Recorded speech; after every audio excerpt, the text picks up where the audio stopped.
నార్మల్గా ఒక ట్యాంక్ని ఫిల్ చేయడానికి 8 అవర్స్ పట్టిందంట. అయితే ఆ ట్యాంక్కి బాటంలో లీక్ ఉండడం వల్ల దాన్ని ఫిల్ చేయడానికి 2 అవర్స్ ఎక్స్ట్రా పట్టిందంట. అయితే ఇప్పుడు ఆ ట్యాంక్ ఫుల్గా ఉందంట. దాన్ని ఎంప్టీ చేయడానికి మనకి ఎంత టైం పడుతుందో క్వశ్చన్లో కనుక్కోమన్నాడు. అయితే ఆ టైం కావాలంటే మనకి ఆ వర్క్ కావాలి, ఆ ఎంప్టీ చేయాల్సిన ఎఫిషియన్సీ కూడా కావాలి. సో దానికోసం క్వశ్చన్లో మనకి ఏమి ఇచ్చాడంటే ఫిల్ చేసేటప్పుడు అది 8 అవర్స్లో కంప్లీట్ అవుతుందంట. దాని లీక్ కారణంగా 2 అవర్స్ ఎక్స్ట్రా అన్నాడు కదా. సో F+L అనేది మనకి 10 అవర్స్ అన్నాడు. సో ఇప్పుడు వర్క్ కావాలి కాబట్టి ఈ రెండింటికి ఎల్సిఎం తీసుకుంటే వర్క్ వస్తుంది.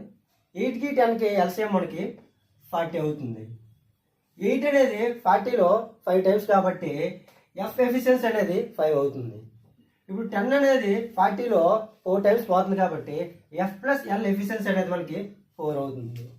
సో మనకి F+L అనేది 4 ఉంది, F అనేది ఆల్రెడీ 5 ఉంది.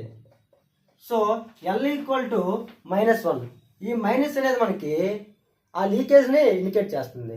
సో ఇప్పుడు మనకి ఎంప్టీ చేయడానికి ఎంత టైం పడుతుందో కావాలన్నారు కాబట్టి దీని ఎఫిషియన్సీ 1 ఉంది, వర్క్ కూడా 40 ఉంది. మనకి వర్క్ బై ఎఫిషియన్సీ అనేది టైం వస్తుంది కాబట్టి వర్క్ అనేది 40 అవర్స్, దాని ఎఫిషియన్సీ అనేది 1 ఉంది కాబట్టి మనకి 40 అవర్స్లో ఆ ట్యాంక్ అనేది ఎంప్టీ అవుతుంది.